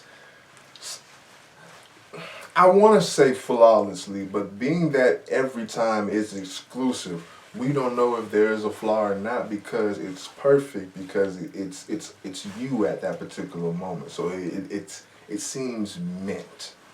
So yeah, it seems intentional. So it seems meant to be. Whatever is received, it seems like that's what meant to be. Whether it had a couple of flaws that you knew or not, that's what makes it so special, is that you're doing it 100% each time. Yeah. So that's dope. No, that's dope. That's dope, like I said. But in that, being that it's coming from an actual machine, do you have any engineering background? Engineering? No. I took like a couple computer programming Damn, classes. man, you be killing that shit. Like, damn. So it's not as hard as it looks. I can teach people how to loop. You click the button, you record something, you click it again, now it's recording over it. The only thing that takes a while is like learning the kind of choreography of when you want to hit it, and then how you want to build the song. It's not rocket science for sure. It's not as hard as playing the piano, I'll tell you that. Oh yeah. Oh, tell me about it. Well, I guess you answered my next question. I was gonna say, how long did it take you to learn that particular skill of looping? I'm still learning it. There's so much to learn. I'm on the old version of the Boss 505, or Boss RC 505. There's a Mach 2 that I bought to learn, and there's so many bells and whistles I can't figure it out. So I'm still on the old version. You can do Ableton Live now. I have tools over there I haven't even figured out how to use. there's no end to learning how to make music. But the looper, I guess I was performing with it. I made a song the first day. You can make a song right away. But when did I start actually getting paid to perform with it? It probably took me like a year. Nothing wrong with that. Nothing wrong with that. I mean, hey, these are fantastic answers. I'm thinking it's something way more like exaggerated. And oh my God, I've been doing this and all I'm doing. Well, I wish it was. I wish I had more credit. It's not that hard. Anybody can live. Okay. Well, hey, take that question out. But who are some of your influences? Definitely Tosh Sultana. Mike Rebele. Oh my gosh, I can't believe I'm going to sound like a loser. It's Mark Rebele. Mark Rebele. I think if we're talking about the same guy, I think he's the one that, this was the first person I saw do it. The guy with the he's glasses. wearing the robe. Yeah. Okay, so when I first saw you do it, I'm like, oh, that's what she does, like the guy. Yes. He makes it funny. He makes it hilarious. Yeah. I love him so much. I loved watching his journey, and I got to see him play at the Vinyl. Before COVID times.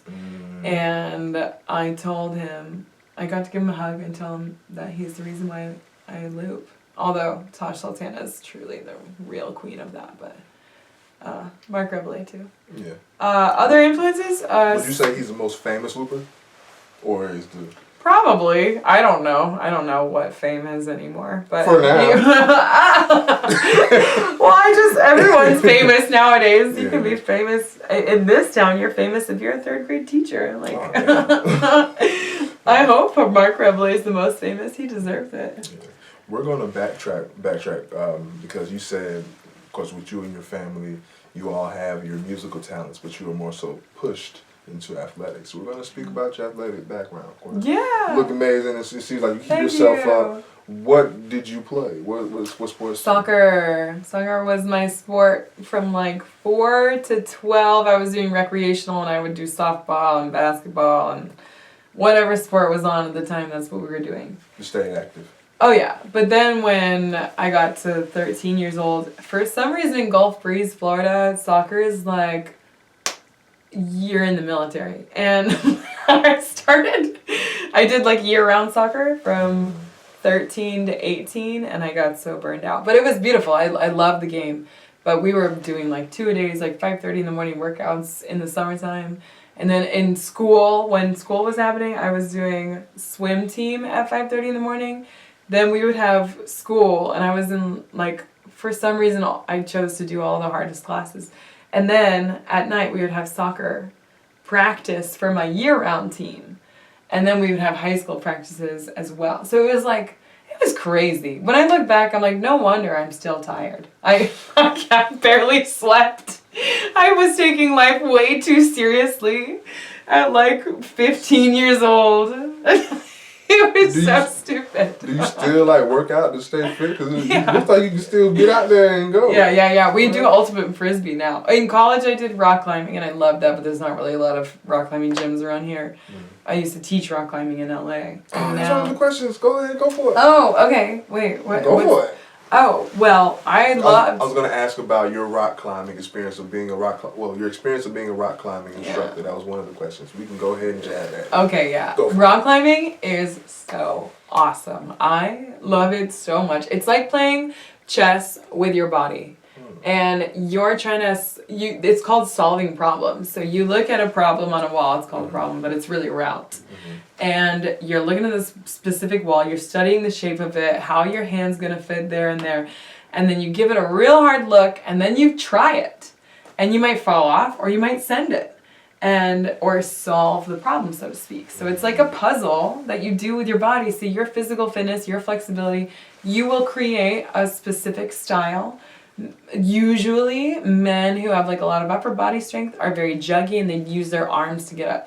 Usually, women tend to use their legs a lot more, so we'll do like fancy footwork. But it doesn't matter what size or shape you are, you will have your own style. And that's what I love about it. It was so inclusive. It was, anybody can do it. It's just, you have to do it your own way. You have to play to your advantages and know your weaknesses. So that's what I love about rock climbing. And you get so in tune with your hands and your fingers. And sense of touch is my favorite sense.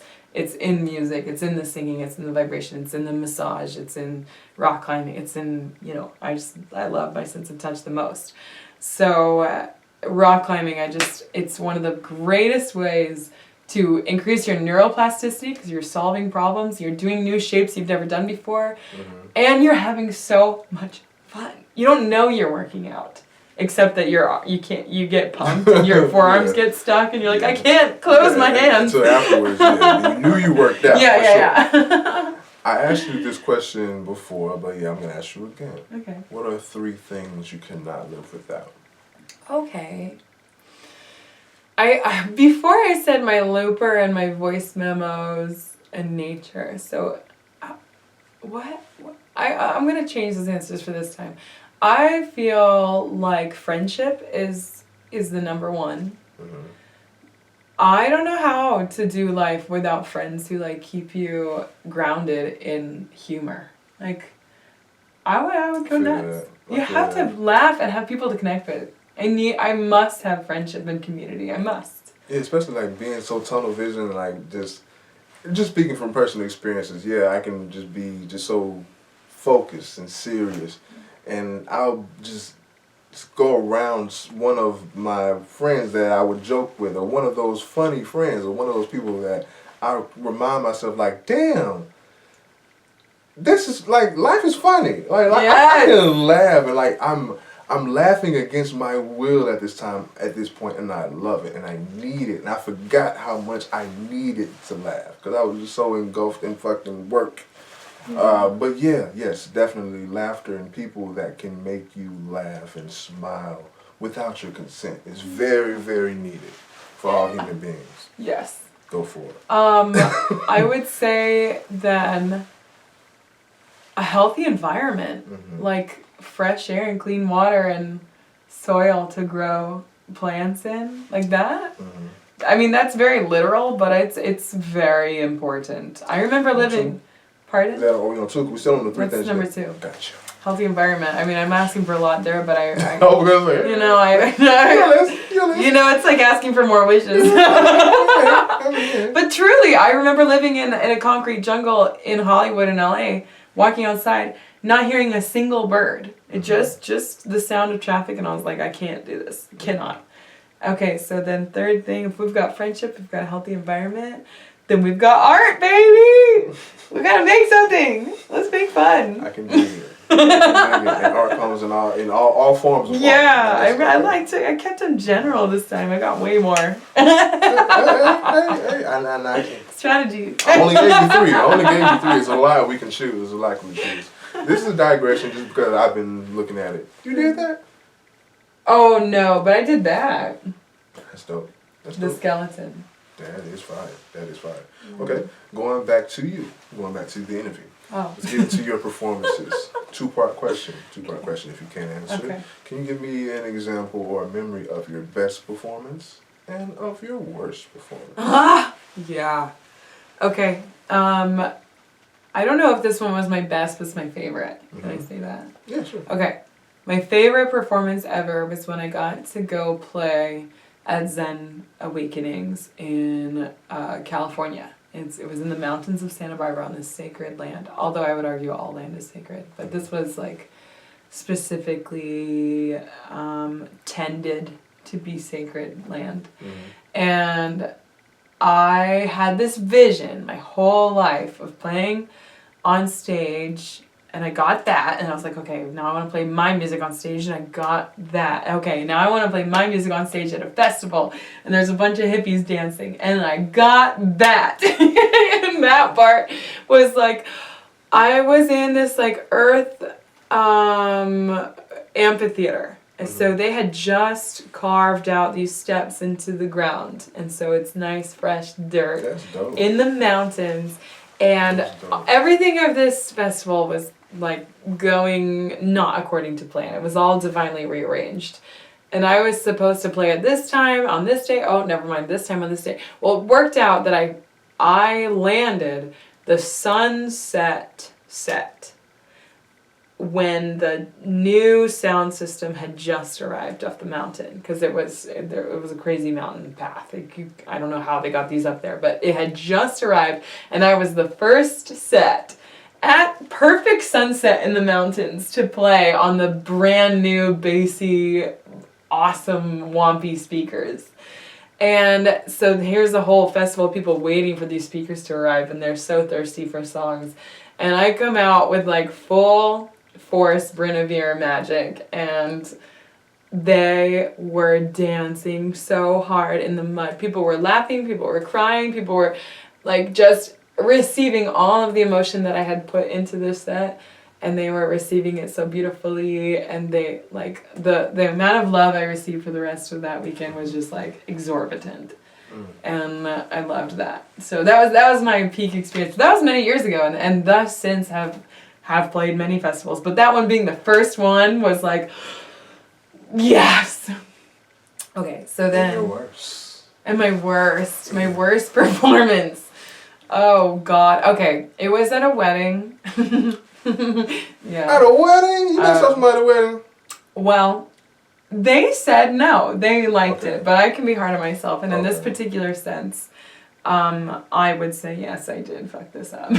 So we're on the way. We've learned all these songs, you know. Mm-hmm. This is a hired band. This is a hired gun band. So like, I play with one of the people, and then they wanted a horn section, so we hired horns. We hired these other guns basically. Mm-hmm. So we haven't all rehearsed together, but we're gonna go play these songs I normally play. Oh, there's a couple songs you gotta learn. Okay, I'm learning these songs. Shoot, I forgot one of them. Okay, I'm going to learn that on the way to Destin. So I have like 3 hours of a drive, and I'm listening to the song the whole time. It don't work like that. I'm listening to the song for 3 hours straight, and I think I got it. And I'm like, all right, sweet, whatever, that's good enough to pass. Well, we start the show, and the very first song we have to play is the song you don't know. Is that song. And it not only is it that song, but it's the mother of the groom and the groom's dance. So it's like the most important dance of the whole wedding. It's like the mother letting go of her son, and like Yikes. Okay, so we start the song, and I'm expecting it to sound just like the record because that's how I've listened to it, but that's not how we play it because we're a hired gun formation. So I'm not hearing the exact hits that I learned, and I stuttered, and you see the awkwardness come across the mother of the groom's face, and she's like holding her son. They're trying to have this moment, but like the awkwardness is setting in. Anyway, I pick it up. We finish the song. It is fine. But if I zoom in on that moment, I will feel shame forever. So I just have to like let it get off my chest. I'm so sorry. I didn't know that song all the way for you. What song was it? Do you remember? Oh gosh. You Are the Sunshine of My Life. I was about to say, I bet you know it now, shit. Kind of. I'm still afraid to play it. What is your 5-year plan? What do you see yourself in the next 5 years?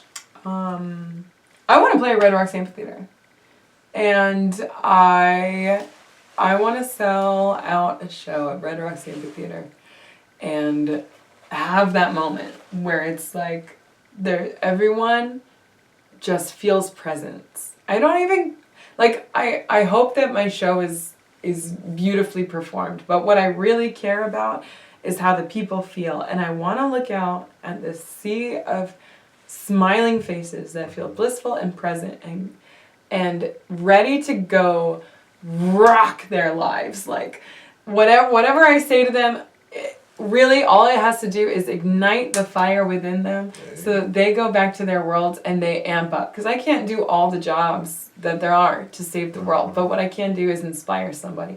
If I could inspire 50,000 people at once, and we do the clear moment to the earth, ooh, it would be such a shift.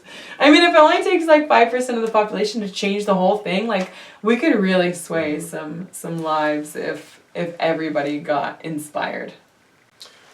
I can dig it. No, I can dig it. That's where I want to be in 5 years. Yeah. Aside from that, well, can you give me some of your goals for 2025 if you are the person that don't mind? This year, I need to release. I get to release my songs that I recorded last year and the year before. They're ready to go. I guess I'm waiting on some mastering and really just the artwork and really whatever artist block is within me that's like afraid to let them go. But truly, they need to go out because they're already out in like random forms of me performing them on YouTube and other people have posted them and it's like, hey, hang on a second, let me post the real one so you can hear the real thing instead of having to hunt me down all the time at my live performance. I mean, that's like the gift and curse of being an exclusive talent to where even at a rehearsal, you're getting the real thing. Yeah, good.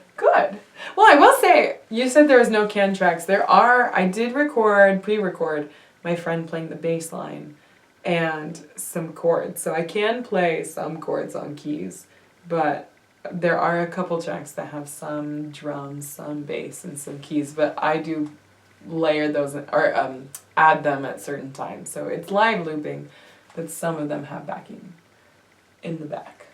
Nothing wrong with that. Okay. Nothing wrong with that at all. It wouldn't be a lunch table interview if I didn't ask you. It's gonna be weird, but you can like pull from any genre. I can't ask you. It's gonna be a top 5. Okay. Top 5. Ask everyone the top 5. But I usually ask them in correlation to the genre that they're setting or the type of music that they do. I don't know 5 loop artists, let alone the 5 greatest loop artists, but we're just going to do just 5 musical artists in general that Brynnevere loves. Oh, I love Sammy Ray and the Friends. I don't know if anyone knows them, but her vocals are top tier. When you sing Sammy Ray's songs, it feels like you're running an obstacle course with your voice. And it's just so fun. It's like doing a water slide. Like, it's just great. And then I love Rachel Price from Lake Street Dive. Her song, Hypothetical, is one of my favorite songs in the world to sing. I think... I do jazz nights, so I love Etta James and Ella Fitzgerald. They're just phenomenal. Sugar on the floor. Yes. Okay. I think Nina Simone's voice is so magical, sometimes I'm afraid to sing her songs. Be careful. I know that. If you sing I Put a Spell on You, like, you should be careful. I'm talking about neurolinguistic programming. Like, she knew what she was doing. The magical lady. But like I said, Tosh Sultana and Mark Rebelay are huge influences for me because Mark Rebelay just keeps it fun. He keeps it funny and exciting and improvisational. He doesn't take himself so seriously, but he is seriously awesome. He can sing. He can sing. Yeah. He can play. His musicality, his way of putting it all together is perfect. Tosh Sultana can play like any instrument. I'll cry listening to her. In Nico, oh, you know that, I will be one of the greatest, that is a value, that is a promise. You know that song? No. Oh, she's, well, sorry, not she. They go by they. They are amazing. And then there is Jacob Collier doing amazing stacks of vocals with his voice. I saw him play in New Orleans. He used a vocoder, which is where you use like the keys to make your voice extend out all these different tones. I cried. I sobbed. It was like, like just ugly crying to like this heavenly like of sound, and it inspired me to be like, I want to do that. If I could make sound like Jacob Collier with the voice of Rachel Price, with the humor of Mark Rebelay, and the performing arts of Iniko, like, oh my God, that's something I want to see. I want to see that. Yeah, no, for sure. No, that would be a show. That would be a show. That would be a sight. Yeah. That's a real Jesus Christ superstar right there. No, let me get off me. How many was that? Was that 5 or was that 8? Oh gosh. Well, if you're counting Ella Fitzgerald, Etta James, and Nina Simone, I think we got farther than 5. But I'll just there's too many to name. Anyone that I cover songs of is a huge influence to me. Want to plug any upcoming projects? Our project! Here we go. Bold Trifecta coming up April 4th. We're going to play at Betty's. I'm really excited to play at Betty's. This used to be the old Chizuko, and Chizuko is my favorite place in town. Chizuko closed down in 2020. A lot of things did. And now it's reopening as Betty's, and I am so excited. Betty's on Belmont, dude. It's going to be music and fashion. I'm so grateful. Javi included me in this, and I got to meet you and all these amazing artists. This is going to be awesome. I'm also going to play for Earth Day. I think it's 420. It's usually around 420. Anyway, whatever weekend is close to 420, baby. Well, no, Easter's on 420 this year. Really? Look at that. That's conflicting. Okay, that's kind of conflicting. Hey. It's all good. I know what I'll be choosing that day. High and holy. Smoke. Holy smokes. Holy smokes. Damn, that's going to be the theme of that day. Lord forgive me, but I can be facetious at times. But, hey. But no, for sure. Plug that for, hey, we got y'all. We got y'all. Yes. And, yeah, well, there's so, this is going to be cool. I don't even know if I can announce this because I don't know if it's true yet. Now I want to know. Okay, well, maybe I'll be doing this, or maybe someone else will, but I just found out that B-Side, which is Behind Vinyl, they are going to be starting to feature local musicians, and they may have me there. And if I get to do it there, then I get to do my loop station solo, because I normally play with a trio and do a lot of covers, but this is solo and all original. And I would be making improv loops with the crowd engagement. So it would be Mark Rebillet style. But, you know, Brynnevere, they will love it. Inspired by Mark Rebillet. They will love it because, once again, and like I say, this is not because of the interview, because I've been in the same room with you performing. Like, you make people have fun, and you bring people to peace without their consent. whether they want to or not. Consensual. I hope whether they want to or not. Whether you want to or not, you will be happy. It's an offer so beautiful that they just can't refuse. It's an invitation to the now moment. There's one more that I want to plug. Can I do one more?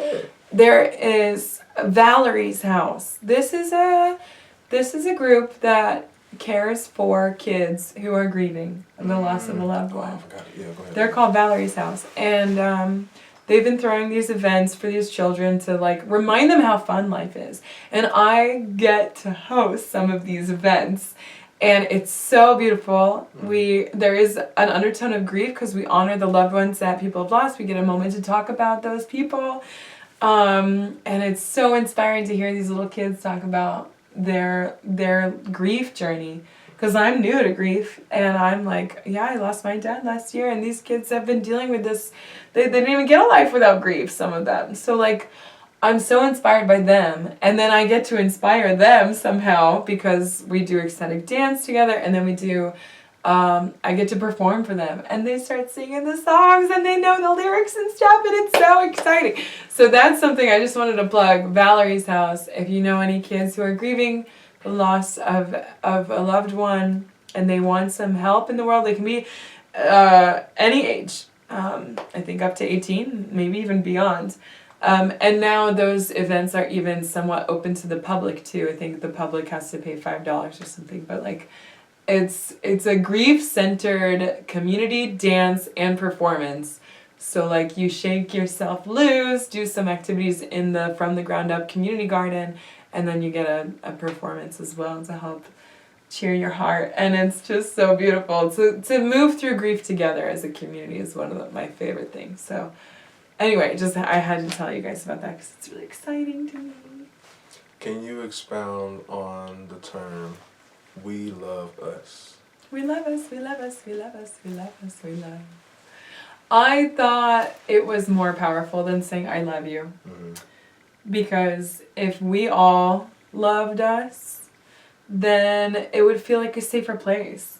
If I remember, and this is how that song goes, I remember I can enter through the center of my heart. I get out of harm's way, open my arms, and say, we love us. If I can recognize that someone else is me, that we're all a part of this big overarching plan, that I am you and you are me, we're just in different bodies. That's another song. You haven't heard that one yet. I did. Oh, you did? I do. Oh, that's I Am Beautiful. You sent me your YouTube. Oh, wow, you did your research. Okay, I love that. So I wanted to remind everyone, if they get lost, these are words that I need for myself to come back to my center. Because I do, although I have a lot of tools for becoming peaceful and feeling joy, I do get anxiety and depression. That's why I know how to come back from it. That's why I write these songs as medicine for myself. So, Facts. We love us is to remind me that we, all of us, need to love all of us. Even the people I don't feel like loving. Some people out here make it really hard to love, but there is still love there. The agape love for all of the people, all of God's children, because we all are. We all are. Even the ones I don't want to admit, they are all perfectly on their journey, and they're all children of God. They're no less than the trees and the stars, and they all deserve my respect. Everybody. And that doesn't mean that you can't have boundaries and like set boundaries with the people that it's not healthy to be around all the time, but I can still send love to them. Mm-hmm. And when I come from that place, then my heart softens, my world gets lighter, and I realize that like they're just as important as I am in this world. And just because we don't get along doesn't mean that their journey is any less than mine. That's still profoundly human. They're having a profound human experience, and so am I. And I love you just because you're here, because this is hard. And even the easiest looking lives from the outside can be so hard. And I'm so proud of you for existing. And on some level, I am you, and you are me. And so let me just see you. And as I love you, I respect you as well. Yeah, and then we love each other, and it's just respect each other. And you're loving yourself by loving them. Yeah. You're loving yourself. For sure. It's so sweet, and selfish in a way. Well, that's how we gotta be. But this has been amazing. Where are we? I hope you don't mind how long this has been. 2 hours. Oh my God, you have so much editing to do. I'm so sorry. It'll be okay. It'll be okay. This has been Forest Gospel. But do you have anything you want to ask me? Last thing you want to ask people? Tell the people, plug? Well, how do you do this for a lot of people? I'm noticing that you spend a lot of time looking into other people's lives and appreciating them. Mm-hmm. And that is such a beautiful offering that you're bringing to the world, because it helps me to reflect on myself and kind of be like, wow, who am I actually? Mm-hmm. You're giving me a lot of space to express myself. Does anyone do that for you? No, I'm boring. But not true. But no, definitely that's apparent, and I feel my service is providing that platform to where, because I believe my superpower is interacting and actually hearing and seeing people. Wow. And I'm like, okay, others need to hear that. I'm good at clip forming, whether it's in life or on the internet. I'm good at saying, hey, that's a good clip. That duration is great. So I'm good at doing that for people, and I don't mind helping people showcase themselves. I don't mind it. I don't mind. Like I say, we all should help one another in some way. And hopefully God tells me good job for the help that I'm doing for other people. That's so special. Your gift for noticing other people's gifts amplifies everyone's gifts. Facts. And you're like did you ever play League of Legends or like any of those games where you're online? Know what you're talking about. You're on a team and you need certain players. Like you have to have like an attack damage guy and a super defense guy and like a support. Well, this major support role that no team could win without having you on their team. And I'm not saying like, I'm not trying to sound like needy from all people. But like, maybe I'm being Nick Fury as well, because I know like I'm a superhero myself, so I'm like forming a league myself. Yes! Kinda. The Ascenders. Kinda. Yeah, it's like I see everyone's talent. It's like, yeah, you need to come on. So like I just want to help other heroes. That's all. You are so epic. I'm so grateful for your superpowers. Thank you for sharing your superpowers with me and choosing me to be on the. Like you, for example, people need to witness you, because you can heal a lot. I feel like you can heal a lot. Even at least you can help make someone's day better.